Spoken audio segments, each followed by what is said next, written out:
Like when I was doing like in 2008 or 9, whenever the strike was, I was doing My Name Is Earl, and I had like 4 Oh episodes, yeah, and I'm like, this is great. I'm gonna be on TV for pilot season, that's which so great. which means that fucking February you're on TV. Some It's a producer's gonna be at big home. deal. It's My Yeah. Name Is Earl. They're gonna see you and go, maybe I could use that fat fuck for my show, you know?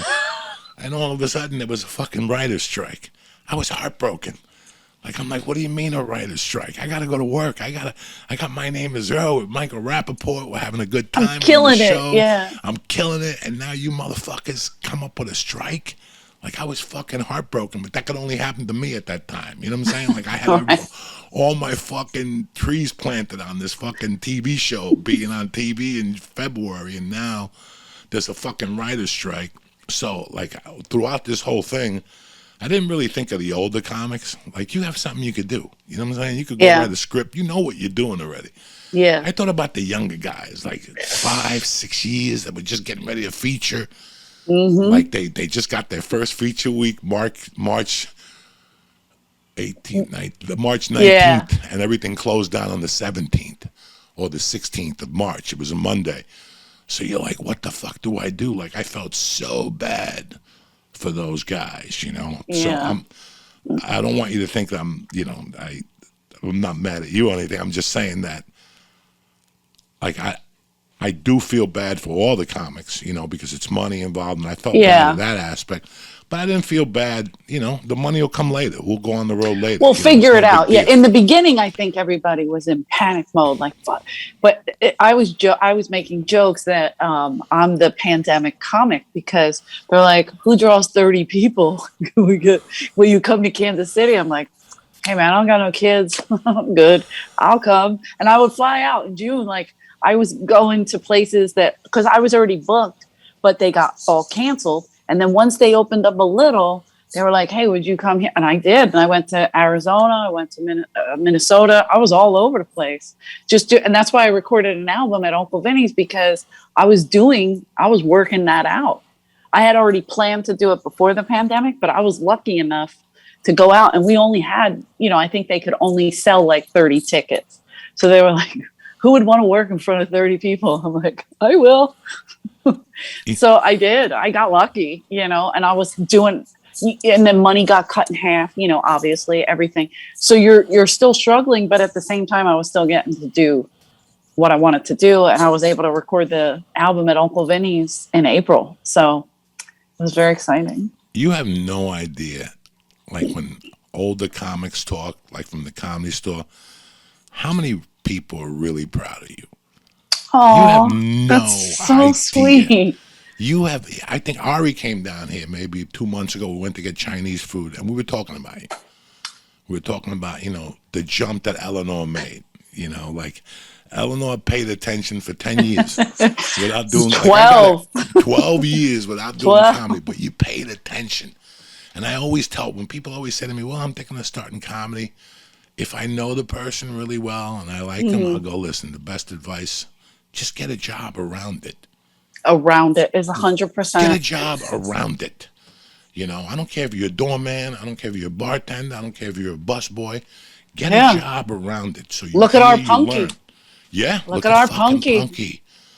I Unbelievable. mean, literally, like she's like, "You did it first." I'm like, "No, I did not. I wasn't a waitress. I would never. I left as a waitress, came back a year later as a comic." And Mitzi, the reason I was so nervous to tell Mitzi is because, and I put this quote on my album, but Mitzi would always go, "Oh no, another waitress turned comic. It's gonna be awful." And she was not wrong. She wasn't wrong. But Punky came in as a comic. You know what I mean? I didn't come in as a comic.